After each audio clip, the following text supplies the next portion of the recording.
I am fantasy and paranormal romance author Leslye Penelope, and welcome to My Imaginary Friends, a look behind the scenes of an author mapping the worlds in my head and making them a reality. Hello friends, today is Saturday, March 23rd, 2024, and this is episode 236 of My Imaginary Friends. I'm Leslye. Just as a reminder, you can sign up for the Footnotes newsletter, which includes show notes for each episode, as well as inspiration, strategies, and ideas to help you grow as a writer. And that is at myimaginaryfriends.net/footnotes. When you sign up, you can choose to become an imaginary best friend for a few dollars a month and support the show, and also get premium posts, which are long-form craft posts. Also, you'll get discounts on my courses and coaching. So join me at myimaginaryfriends.net/footnotes. This week's best thing. It's been a minute since I've done a full-out personal episode, so a lot of things have happened. But this week's literal best thing that I found out about yesterday as I record this is my new book, Daughter of the Merciful Deep, got a starred review from Publishers Weekly. I will link to it in the show notes, and I made an Instagram post about it. I literally woke up and checked my email, which is a thing that I shouldn't do, and we'll talk about that in a minute, and saw this email from my publicist.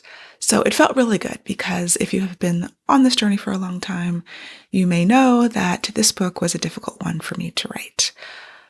People ask me how many books I've written, and I think this is, depending on how you count, I'll count again because I think it was 15, but it is my 6th traditionally published book. And if you go back to my episode on writing through difficult times, I was writing it during the dissolution of my marriage, and it was just a time full of emotional hardship. Also, the story took me a long time to get. I rewrote this book twice, essentially. It's just been through a lot. It took me so long to find the story, and then I was never quite sure I was living up to the goals that I had and the vision that I had of the story of what it could be. It became something very different. I was actually listening this morning to some of the video diaries and audio diaries that I made when I was first conceiving the idea, because I'm going to be doing promo soon, and it's been 3 years. 2021 is when I first started. Fall of 2021 is when I first got the idea and started researching and brainstorming and doing all of that work. So 2.5 years. And to get to the point where it's coming out June 4th, and I'm so excited about it because I put everything into it, and it was a really difficult one. So getting a starred review, seeing reviews that understand what I was doing, that sort of the vision came into being for the reader in a way that was kind of just what I wanted, is so gratifying, especially for this book, for any book, but especially for the ones that dragged you through the mud to get to the other side. I also have ARCs, and let's do an ARC giveaway. Why not? I've got a couple of ARCs. I'm going to do a couple of ARC giveaways in different mediums. So if you would like this beautiful 416-page advanced reader copy of Daughter of the Merciful Deep, check the show notes for entry details and how to get yourself a copy. It's going to be US only, but the ARC is on NetGalley as we speak. So if you are a NetGalley member, go forth, read, review, please review. Also, if you have read my latest release, Brutal Fortress, please review it on Amazon, Goodreads, wherever you bought it from. If you bought it from me, Goodreads is great. I would really appreciate that too. I haven't spent a lot of time focusing on the Brutal Fortress release, because it's book 3 in a trilogy, and if you didn't read books 1 and 2, I mean, some people say it could stand on its own, but I think that it makes much more sense when you've read books 1 and 2. But I will start doing more promotion. I'm going to run some ads, I think, but not until I get back because I'm going out of town for a week and a half. I will be in Greece. It's my birthday month in April, and I'm going to Greece. So if you have any recommendations about things to do in Athens and Crete, I'm on a tour, but I do have like a free day and free time. So hit me up, hello@lpenelope.com. This is, if you're listening to this in real time, because otherwise I will have already gone and be back. Another best thing that happened since I've spoken with you last is I attended the Ika Conference, which is in Orlando, Florida. It stands for the International Conference for the Fantastic in the Arts. It's primarily an academic conference, but a lot of sci-fi and fantasy authors attend, and along with the academics, so they've got they're reading academic papers, and then there's authors doing readings and having panels. So I did a panel, I moderated a reading, and then I spent a lot of time at the pool, which is apparently what one does when one is at this conference. But it ended up being very relaxing, being warm, being in 80-degree weather, and meeting lots of fantastic writers and having good conversations. And there was karaoke. I don't think that a writer's conference really is a complete experience without karaoke. I've done karaoke at Vona, at Nink, at RWA, at ReaderCon, and it just really makes the experience so much better and so much more fun. Karaoke makes everything better, if you ask me. So I am going to try to make sure that wherever I go, there will be karaoke. My writing update. So I'm working on a story which I'm calling The Book of Secrets for the time being. And it is this book that I've been working on and off, mostly off, for 10 years. Mostly off. If you will recall, I had submitted my outline to my agent, who gave me great feedback, worked on a new outline, cut it down to 2 pages because that's what I really want to send in to my editor, and, got more feedback from my agent. And then it was like, okay, now it's time to write. I actually have to write the first few chapters for this proposal. So this is the proposal for my option book.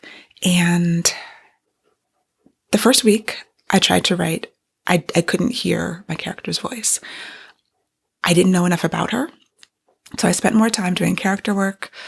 I broke out all of the books. So many of these books on this back shelf behind me are craft books. Well, on some of the shelves are craft books. And I think I started with K.M. Weiland, creating character arcs.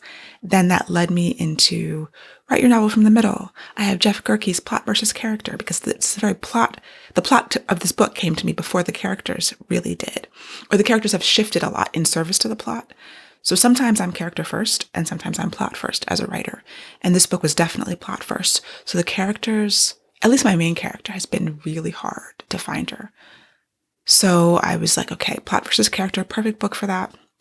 Write Your Novel from the Middle by James Scott Bell, always a winner. Save the Cat Writes a Novel by Jessica Brody, always a winner, always coming out of the shelf. I pulled down one of the books that's actually online on the onestopforwriters.com site, one of the thesauruses. I think it was the Negative Traits Thesaurus. I was just really pulling everything down, throwing it all at the wall, hoping it stuck. So I spent a week just doing more research, doing more character work, digging into the outline more, because my full outline, I think, is about 11, it's either 11 pages or 16 pages, and I can't remember which one. I feel like maybe, I don't know, one of those 2. But then I've got this 2-page, sleek, streamlined thing for the editor to read. But I was adding more to the synopsis, the 11 to 16 page synopsis, whatever one it ends up being. Because sometimes I need more detail.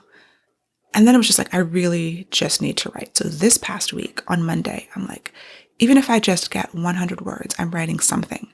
Because I felt like I was starting to procrastinate. I didn't have it. Usually I need the first line, and that gets me off and running. I didn't have the first line. So I was like, let me just write something. So I started writing something. And of course, 100 words turned into a couple thousand. And Monday through Wednesday, I wrote 8,000 words. It was actually flowing really well. I was just writing what it said in my synopsis. I would write that scene. I chose third person limited for the POV. It kept wanting to be first person because I've been writing a lot in first person lately. All of the Bliss Wars books are first person. Daughter of the Merciful Deep is actually all first person. But no, this book felt like it needed to be third person. So I wrote 8,000 words, and I was like, okay, I'm almost through Act 1. I decided I'm going to fast draft Act 1. So my fast drafting is writing, no editing, not even really rereading anything, just getting the first draft out as quickly as possible. Ideally, I would write the whole book. I would fast draft the whole book before doing any sort of editing and revising. But since this is a proposal and I'm not going to write the whole book first, I'm just writing the first chunk so that I can sell it, that's been causing me actually a lot of a lot of consternation internally, because the reason why I fast draft, as I'm sure I've said many times, is so I'm not wasting time. If I spend a lot of time editing chapter 1, and then I go to chapter 5 and realize, oh no, chapter 1 actually needs this new character and these 2 new plot points, well then all the time I spent editing chapter 1 was a waste, which is why once I started fast drafting the entire book and getting to the end, I was much more successful in completing novels. But the task here right now is not to complete a novel, it's to complete a proposal, which is the beginning of a novel. So it's not time wasted, it's time used to sell a book, and then I will rewrite everything, I'm sure. Anyway, those 3 days got good words. Well, I got words. I got a lot of words. I did not feel good about them. Now, I never feel good about my fast drafts, and I'm not supposed to. And I've written enough books to understand that's the process. And there's something to be said about intuition. And it's not just the problem where I hate first drafting, which I do, and it feels awful, which it does. It was actually, this is not the way this story needs to be started. And the only way I can explain it is that my intuition was firing. So beyond my normal dislike of first drafts, it was just from the core of, this is not right. And so I kind of stepped back on Wednesday and I was like, why is it not right? And I skimmed a little bit of what I'd written, and it was perfectly fine first draft, fast draft words, but I still wasn't hearing the character. I was just writing. I felt like a journalist, I was just like a journeyman writer, just doing the thing. And sometimes that's fine, but for this book, it's not. I'm really digging deeper on this one, and it just didn't feel like artistry, it just felt like words being written. And just to be clear, first drafts do not feel like artistry ever, but it was something deeper. And somehow I got the idea that this needs to be an omniscient narrator. And I was like, is that what's missing? I've never really done omniscient, not in a whole book. I think the interstitials in The Monsters We Defy could be considered omniscient narrator. So I've played around with it in little pieces and maybe short stories. But I was thinking, this book has multiple POVs, and I just defaulted to normal third-person limited. Third-person limited, if you're not familiar, is when you're third person, but you're in the character's perspective. You're just using, he, she pronouns as opposed to I, where you are the character. Third person limited gets you you can move the camera in and out. You can zoom in and out from being directly in their head to pulling back and seeing more of the landscape, doing the wide shots, doing the close-ups. But it is the most common modern perspective. But there's plenty of people doing Omnition. And so I just started researching, what are modern books that are using Omnition? What are modern fantasy books using Omniscient narrator? Can I do this? It is very difficult to do it in a modern way and to be successful at communicating the emotions. So it was a very common point of view, Jane Austen books are omniscient. I wanted to say Charles Darwin, that's not his name. Charles Dickens, those kind of people, Georgette Heyer, all of these 19th century writers were writing in omniscient. And it just fell out of fashion. And so the question became, is this something that I can do well? And then I came across other examples of really great omniscient narration at a very high level, like a book that I read, Tomorrow and Tomorrow and Tomorrow by Gabrielle Zevin, Omniscient. And I reread the first couple of chapters to kind of sink into, what is omniscient? How does it differ from third person and head hopping, which, I don't do head hopping, and I don't know that I'm going to be at risk of head hopping, which is when you're in a third person narration, but then you're in this person's head, then this person's head, then this person's head, without a scene break, without a chapter break. That's fine to do when you break it up by chapters or scenes, but within the same paragraph. And people do it and have been successful at it, but it's generally frowned upon. And I just don't know if it's the best way to do it. And as a reader, it irks me a lot. And I do have to be careful of letting ego get in the way. As a writer, I want to grow with each book. I want to tackle something a little bit harder each time. I want to challenge myself each time. But I heard something, I think it was Becca Syme said, that your readers don't want each book to be better than the last. Your readers want each book to be the same as the last, or to give them the same emotions and feeling as the last one did. So is it an ego-driven thing for me to want each book to be better than the last? I think I'm always trying to grow as an artist. And if I was doing this, striving for the same thing each time, I wouldn't be interested. I wouldn't be able to have a career, a long career, doing this if I was doing the bare minimum. If not the bare minimum, at least like not trying to grow. But I do want to have the readers have a Leslye Penelope experience with each book, even as I'm trying to grow. And as I was talking to my friend Inez in the more morning writing sessions, she was like, do the readers want omniscient narration? And I'm like, that's a good question. But there are really successful books that have it. So there are some readers, especially with romance, I find, and YA also, where they're like, I don't like books if they're not in first person. I don't like first person past. I only like first person present. And it's like, I don't think those are my readers. If you're going to be that narrow with your reading, I mean, everyone has preferences, but like if you won't read it, if it's third person present, you only read first person past or whatever, like I can't help you. Maybe you're not for me and I have to let that go. I would like a reader that's going to read the perspective that the book requires. And that's really what it is. And so that's kind of what I came to. I had started writing my 8,000 words and the book needed something different. And then on Thursday, I wrote like 1,500, 2,000 words in Omniscient and it felt great. And I was digging deeper and it was like, this is what it needed. This is what I needed. This is what the book needed. This is what the character needed. I started understanding the character better. So yeah, that's my story of how, at the moment, this could all change. I mean, I've been doing this for 4 days, but at the moment, I'm doing Omniscient. And it felt really good. And so also, since this is a proposal, I'm writing, I'm polishing as I go, which is normally the wrong thing to do. But I'm reminding myself I'm not writing the book, I'm writing the proposal. So I spent most of Thursday polishing those 2,000 words, whatever it was, that first chapter.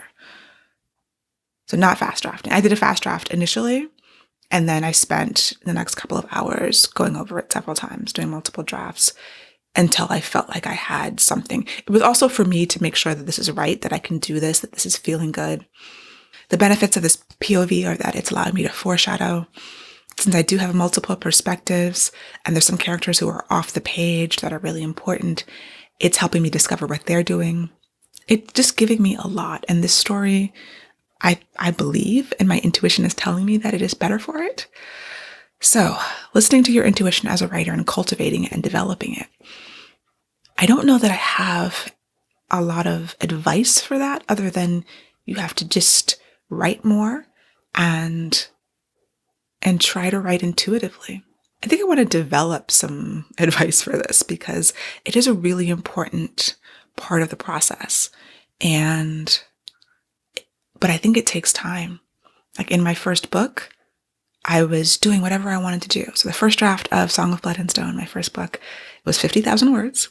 I was self-publishing it. So I hired an editor, a developmental editor, and gave her this 50,000 word epic fantasy. And she was like, no, it has to be longer. None of this makes sense. You must expand. It's like, oh, okay. So I can't say whether it was at that point my intuition. I was like, oh, I can do it was supposed to be a novella. And I thought 50,000 words was a novella at the time. And I was calling it the novella. And eventually the first version was 88,000 words, which made a lot more sense. But so there's like ignorance. There's just, you don't know what you don't know. And you're following your instincts. So is there a difference between instincts and intuition? And I don't know. But how do you have intuition when you have so much ignorance? There's that. You have to reduce your ignorance by gaining knowledge before you can trust your intuitions. I think that ignorance and instincts go well together. And then maybe there's this point at which you cross over from instinct to intuition. And that incorporates more self-knowledge, external knowledge of craft, business, all the other things. And it takes time and effort and maybe mentorship, maybe advice from others, maybe edits or feedback on your work. I think there's a lot that goes into it. But it's something that I think is worth exploring a lot more. If you're listening to this in real time, I'm doing a workshop on Tuesday, March 26th on the authorpreneur path with the Metro West writers, and there's a link in the show notes about that if you'd like to register. My calendar is super full. So check out lpenelope.com/calendar for all the events. If you're in the Poconos area of Pennsylvania, I'm doing the Poconos Writers Conference on April 20th. I'm offering critiques of writing. So if you register for the conference, the registration is free. Critiques are $20 each. The deadline is April 1st, 2024. So if you are interested in getting a critique and coming to this writing conference, I will be there with other authors like Randy Dawn, Josh Pelletier, Michael Ventrella. Check out the show notes and the links for that. And if you would like a critique from me for $20, April 1st is the deadline. I'm sure there's other announcements that I'm forgetting, but if you want to see me out and about, check out the calendar for details because I'm adding to it all the time and it is very busy. And every year I'm like, I'm going to say no more. I'm going to do less and do it better. And I fail at that. But I'm okay with that at the moment. I am actually in the middle of being quite overwhelmed, trying to manage it as best as I can while still doing things. I want to go places and teach and meet people and do fun things. And so maybe doing less can wait some more until I'm ready for it. I'm also having a lot of fun with the interview series that I'm doing for the podcast. The one with Beverly Jenkins was the last one. Coming up next is P. Jelly Clark, who was wonderful to talk to, whose books I love and has a different perspective. I do think I need to talk to more men because I think that men have a different perspective about this than women oftentimes. I mean, obviously everyone is a unique individual and a special flower, but I found that it was very different. So yeah, that's just a note to myself. That getting a wide range of opinions from people at different stages of their career and with different backgrounds and forming this, this body of knowledge about authors' views of success from people who have achieved some measure of it along the spectrum. And yeah, I've got other great interviews lined up that I can't wait to share with you. So to recap, if you would like to enter the giveaway for the Arc of Daughter of the Merciful Deep, check the show notes. There will be a link. If you're on the Footnotes newsletter, it will be there too. And yeah, that's it for me for this week. My goals for the coming week: continue writing the Book of Secrets and continue getting my time management together so I'm feeling less overwhelmed and able to do the things I want to do and just not feel like at the end of every day, I just melt into a puddle on the couch and watch Farscape, which is what I've been doing. I've been enjoying Farscape. I'm on season 2 now. I don't know if I mentioned I was watching it. Probably not. I've watched episodes here and there, but I was never a watcher. So now I'm binging it. And it is a strangely comforting show. Not quite as comforting as something like Leverage, because I feel like the show is getting a little dark, but maybe just because there's so many Muppets. And it's there's a level of cheesiness, but a level of earnestness, and then a level of, you're not quite sure what these people are going to do, because they're not it's not Star Trek, which I love. Anyway, those are my goals for the week. And I will talk to you the next time. For episode show notes and to get the Footnotes newsletter and get the show notes in your inbox, go to myimaginaryfriends.net. Subscribe wherever you get your podcasts and check out the video episodes on YouTube. You can email me at podcast@lpenelope.com, and I would really appreciate a rating or review to help support the show. My Imaginary Friends is part of the Frolic Podcast Network. For more fantastic podcasts, go to frolic.media/podcasts.